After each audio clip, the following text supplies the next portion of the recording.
So if I look extremely weird right now, it's because I cannot master the art of a filming setup.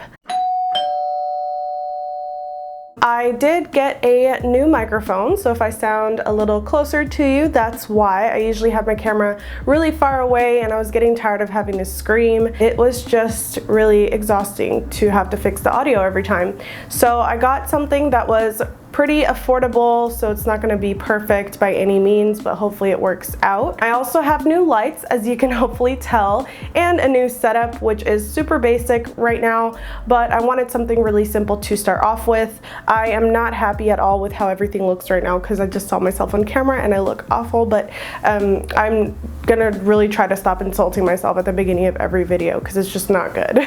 So today I'm actually going to introduce a new segment to my channel, which is super exciting. It's going to be called the Vegan Beauty Files. Our Bunny Lifestyle group has files as well, which is another reason why I am using that word. We use files to have like product suggestions and things like that.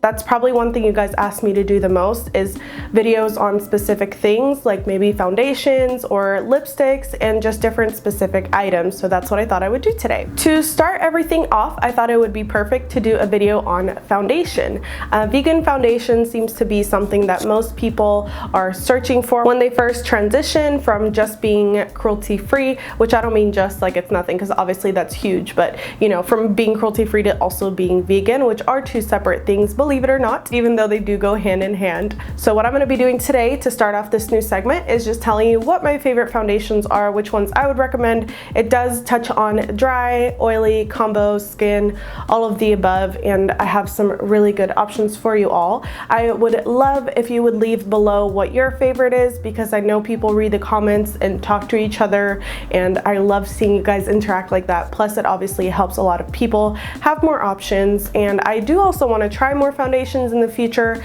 but these are just my tried and true that I have for you right now. If you do go on my website, I do have the blog post where it has a picture of all of them as well as the list itself. I'm just going to go through the list with you all today. It is not ranked on the most to least favorite or anything like that. So the first one I wanted to start with is the Too Faced Born This Way foundation. Now, like I said in the blog post, I am oily to combo, sort of acne prone skin. I have enlarged pores and all of that. I found that this foundation was a little too oily for me personally, just because, especially this Texas heat, I'm a total oil slick. As you can maybe tell right now, I am wearing a lot of highlighter, which I probably shouldn't have done, but yeah, I try to stay away from those and get more mattifying foundations. However, I had to mention this one because for you dry skin ladies, this is going to be absolutely fantastic. The reason I say this is because the coverage really is just so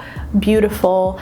It's not way too full coverage, but it does hide everything, but still looks like your skin. I really wish it had worked for me because the look of it was just absolute perfection. But after a few hours at work, I was noticing that I was getting way too oily, so I had to let it go.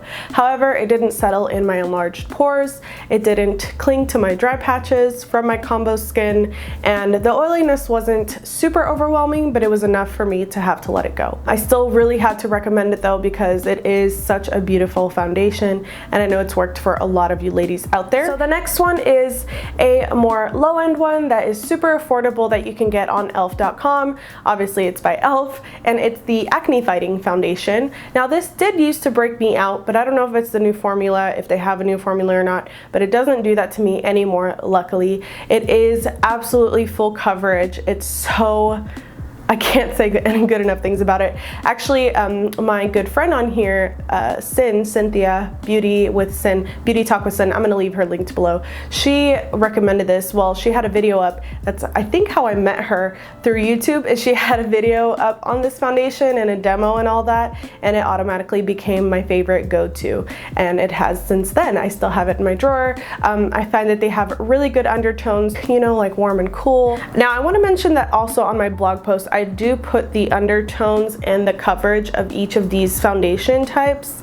So for e.l.f., like for this one, I put the coverage is medium to full, and it's buildable, like it doesn't start separating, at least not for me when I build it up, but I do use a beauty blender, so that's definitely something I have to mention. The undertones are mostly cool but have some warm, and it's best for all skin types. I do include all of that detail on the blog post, so I'll make sure to link it below. The third one is probably the one that I would have to pick as my go-to favorite that I have been wearing for so long. This one is actually thanks to Rianne. She introduced me to this one through her videos. They have all different kinds of formulas, which is really incredible, and probably my favorite part is that they do offer samples.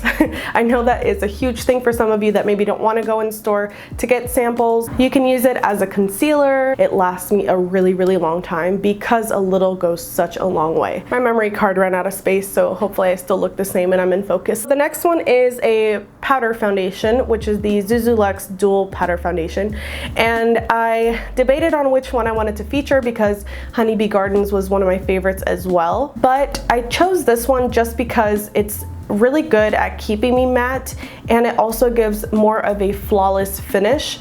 Honeybee does give more of a full coverage finish. However, I found that it was a little too matte at times, or that it would not last as long as I needed it to throughout the day, so I had to give it to this one. This one I believe I found through, I want to say either Andrea or Brianna, who both also have YouTubes that I'll link below, and I have loved it ever since. It is more natural. It's a little bit pricey, but I believe you can get it on Vitacost at a discount, and I also think you can refill the pan instead of just buying the whole new thing, but I could be wrong. The next one is Sappho Liquid Foundation, and this was my liquid non-toxic foundation pick.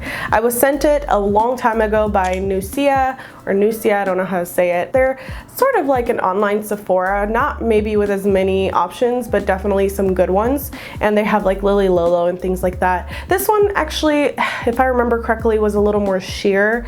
It definitely wasn't full coverage, but it was like the perfect coverage for an everyday look, and I didn't find that it made me too oily or anything like that, but it's definitely a lot thinner than most of the ones that I used, but I almost like that because it wasn't too hard to blend. It was easy to work with, and it was just, like I said, the perfect everyday liquid foundation, where it wasn't too heavy or anything like that. The next one is the Rouge Foundation Essence Skin Soul Drops. I've told you guys previously that they have a tendency to go back and forth on what's vegan and what's not, so hopefully these are still vegan, but I had to mention them because they are a lot like the Cover FX drops, which I actually didn't like, believe it or not. I know a lot of people did, but I liked this a lot better. I found that I didn't really have to mix it with anything, and if I did, it still didn't affect the foundation too much, whereas with the Cover drops, I was just really having an issue finding the perfect combo, and it would settle into my pores, and it just did not look good on my skin personally. So with all of my acne scars and all that kind of thing, my skin is a little more, not sensitive, but picky on which foundations work for it. This one, I believe, could be a little more natural than the custom effects ones. A lot of you guys ask for high-end makeup, believe it or not, even though some people think people just want to know affordable ones. That's not true. When you go vegan, you still want to feel like you can buy fancy things and still be vegan, you know? So that's why I always mention both. But I just wanted to give you guys my favorites, regardless of if it's drugstore or high-end. I do also like the Wet n Wild one, the CoverAll, but it did break me out, so that's why I'm not mentioning it. It just must be an ingredient that didn't personally work for me, because I know it does work for a lot of people. I know a lot of my bunnies, a lot of my followers do have a lot of really good drugstore ones that they use, so if you guys want to leave those below, please feel free to. These were just my personal favorites, the ones I wanted to file away and show you guys today, and I hope it helped you, and I hope it makes it easier for everybody out there who's wanting to be vegan but is a little overwhelmed. There are a lot of options. It'll take you some time to find the one that works for you, but it's so worth it when you know that it's vegan and you know that no animals were harmed whatsoever, and there's no insects inside of it and no nasty things inside of it you wouldn't want to put all over your face. Let me know below which topic you'd like for me to talk about next. It could be favorite lipsticks. I know liquid matte lipsticks were a big thing that were asked, so I'll probably do that soon. Blushes, things like that. I will separate everything so you guys have everything filed away, like I said, and you can just come back to my videos if you need options on anything. I hope you guys enjoyed this video and liked the idea. idea. If not, I totally won't do any more because I'm here for you. I'm here to help you. So I'm definitely looking into all of the feedback that I get and doing what I feel you guys would want to see. Don't forget, I am pretty active on Snapchat, as most of you know. I'm also active on Instagram, Twitter, Facebook, Pinterest. Now I'm one of those, and any other social media I can think of I will list below as usual. I do want to say I closed down my PO box, unfortunately. I just can't afford it. Thanks for watching, and I'll see you later.